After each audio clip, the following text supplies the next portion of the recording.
En el presente trabajo práctico vamos a abordar el proceso económico. Y se preguntarán qué es el proceso económico.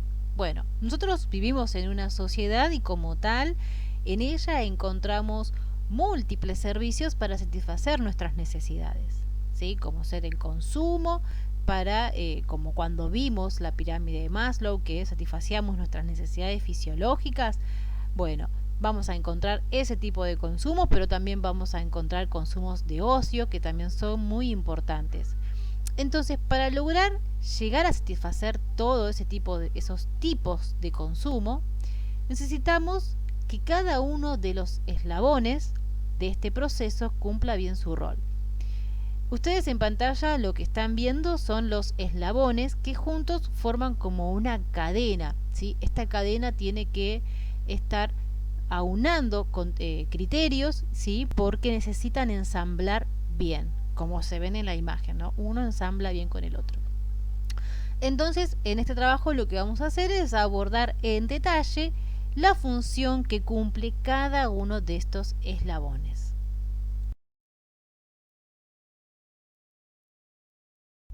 Bueno, analicemos el primer eslabón de este proceso económico.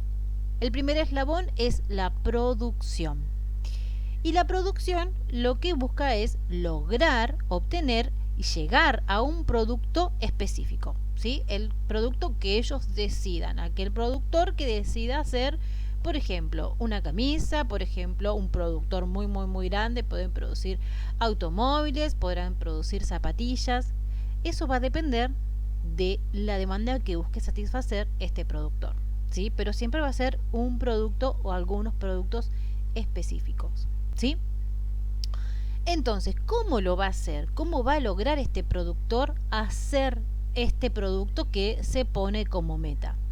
Lo que va a necesitar son factores de producción, porque sin factores de producción el productor no va a poder producir absolutamente nada.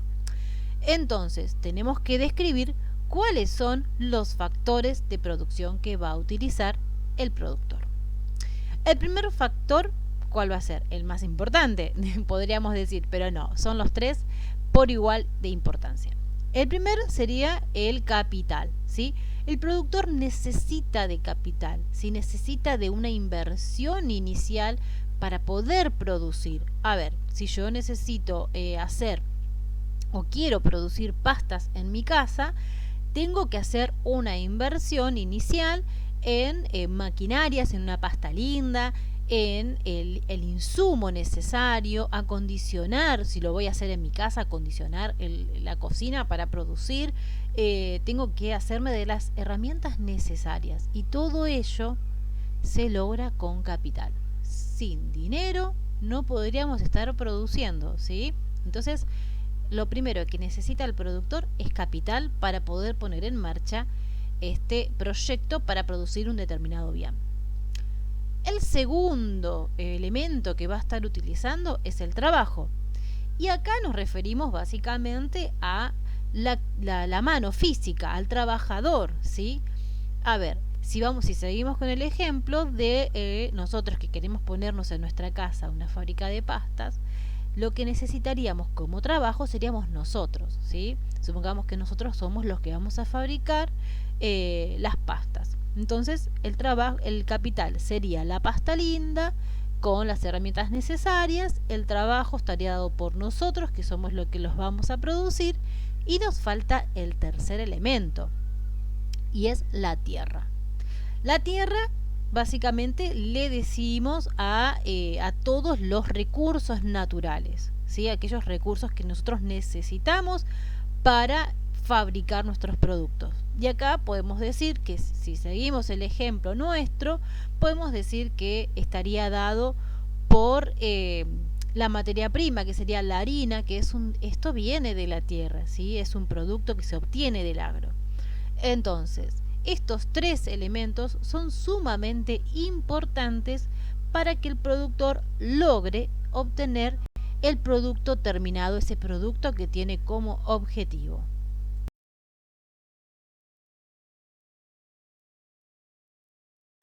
Bueno, vamos a realizar antes de avanzar una aclaración muy importante. A ver, cada uno de estos factores que integran a la producción nos va a estar otorgando una compensación o un retorno. A ver, ¿qué sería esto? Sigamos con el ejemplo de nuestra fábrica de pastas en nuestra casa. Nosotros, si somos quienes vamos a realizar la inversión, ¿sí? Que vamos a comprar la pasta linda, y esto se estaría determinando como capital, ¿sí? Estamos invirtiendo. La pasta linda representaría nuestro capital. Aquella inversión que nosotros realizamos, luego, cuando podamos ya abrir y poner en marcha todos nuestros elementos, este capital que nosotros invertimos nos estaría otorgando a nosotros ganancias, ¿sí? Esa sería la compensación por el hecho de invertir, que nosotros obtendríamos, ¿no? En el caso del trabajo, si nosotros somos el trabajador y vamos a trabajar, supongamos que no somos nosotros los que ponemos la fábrica y somos el trabajador que va a trabajar, el asalariado, ¿sí? A cambio, por dar nuestra fuerza de trabajo, estaríamos obteniendo un salario, ¿sí?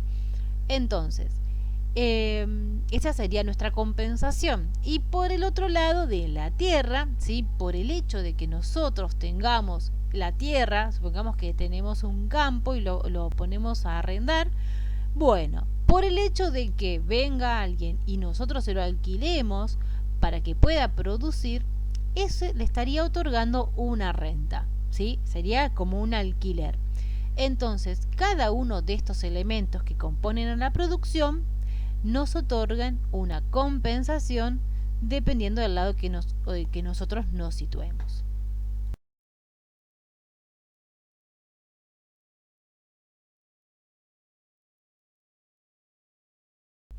Analicemos al siguiente eslabón dentro de este proceso económico, que es la producción, ¿sí? Nosotros analizamos en las diapositivas anteriores la producción, que lo que hacía era juntar el capital, el trabajo y la tierra, y una vez que los ponía en marcha, lograba producir un producto determinado, ¿sí? Una vez que tenemos el producto ya terminado y listo para la venta, lo que hay que hacer es una buena distribución, ¿sí?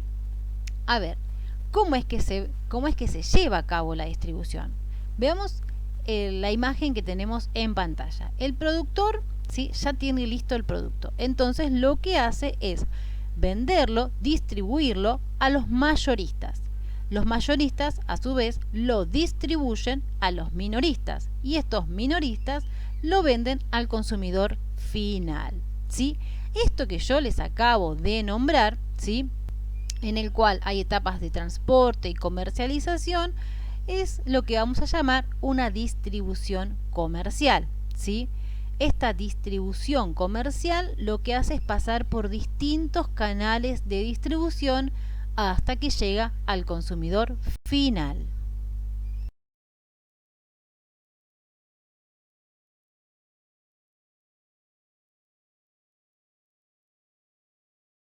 Bueno, ahora analicemos más en detalle los tipos de intermediarios que tenemos en esta cadena de distribución.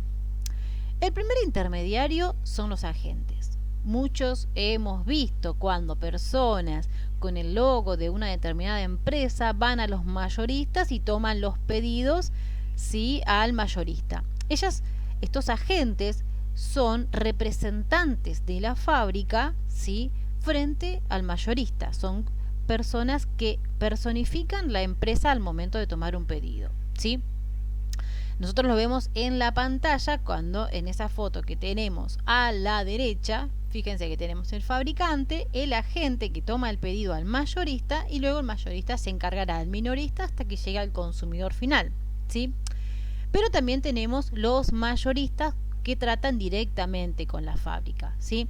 Lo que hacen es ellos directamente, sin ningún tipo de intermediario, van y toman el pedido a la fábrica, ¿sí? Y luego ellos se encargarán de pasarlo al minorista y el minorista al consumidor final. En cambio, los minoristas también son llamados detallistas. Ellos toman el pedido a la fábrica y directamente lo venden al consumidor final. A ver, en este proceso, cuanto más intermediarios tengamos, más caro va a ser el producto final, ¿sí?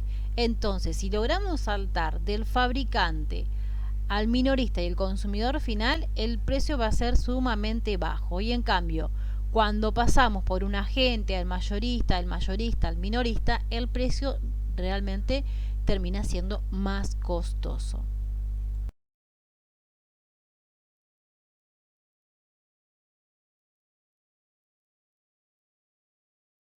Bueno, analicemos ahora el último eslabón de este proceso de producción, que es el consumo.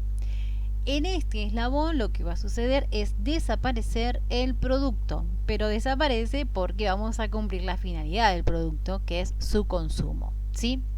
Cuando analicemos las unidades de consumo, tenemos que tener en cuenta que no solamente la unidad de consumo vamos a hacer nosotros como individuo o como nuestra familia. También hay que tener en cuenta que existen grupos de unidades de consumo. ¿Y a quiénes me refiero? Bueno, a ver, comunidades como ser nuestra escuela, las universidades, los centros de capacitación e investigación, en donde existe cierta concordancia desde el punto de vista de que se adquiere el bien y se produce el consumo del mismo, ¿sí? Ellos lo que hacen es solicitar cantidades un poco más amplias que nosotras, pero terminan siendo un consumidor final, ¿sí? Por eso decimos que existen unidades de consumo. No solamente nosotros como familia, sino que también existen algunas comunidades, ¿sí? En cuanto al consumo de la familia, nosotros tenemos que tener en cuenta algo muy importante. Si nosotros logramos consumir el 100% de nuestro sueldo en los bienes y servicios necesarios para subsistir y demás, no estaríamos teniendo ahorro, ¿sí? En cambio, si nosotros no destinamos el 100% de nuestro sueldo para el consumo y nos queda ese margen de sueldito extra, sería el ahorro. Pero ¿qué pasa cuando nosotros no logramos solventar el 100% de nuestros gastos? ¿Sí? Ahí caemos en un desahorro, ¿sí? Desinversión, desahorro. Desahorro es la palabra correcta, ¿sí? Entonces es ahí cuando nosotros incurrimos en préstamos y demás para poder solventar estos gastos.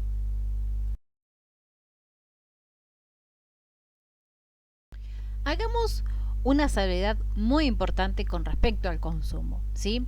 El consumo existe tanto privado como el consumo público. Y cuando digo consumo privado me refiero básicamente al consumo de nosotros, ¿sí?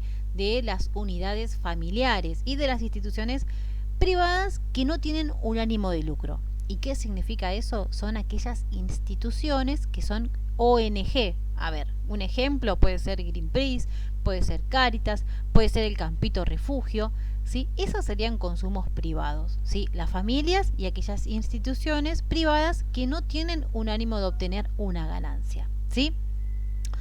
Y luego tenemos el consumo público, ¿sí? En donde todas las compras y los gastos que realizan corren por cuenta de la administración pública, ¿sí? Sea por el desempeño de sus funciones y objetivos que lo necesitan, pero bueno, ese consumo que se realiza desde el Estado es un consumo público. Y el otro que detallamos anteriormente es el consumo privado. Entonces podemos decir que el consumo constituye una actividad de tipo circular, es un círculo, ¿sí? En tanto y en cuanto que el ser humano va a poder producir para consumir y a su vez genera una producción, ¿sí? Yo produzco algo para poder consumir, porque nosotros no producimos absolutamente todo lo que necesitamos para poder satisfacer nuestras necesidades, ¿no? Entonces, este proceso que nosotros llamamos así, que es un círculo en el cual produzco para poder consumir, consumo para poder producir y demás, es un sistema económico.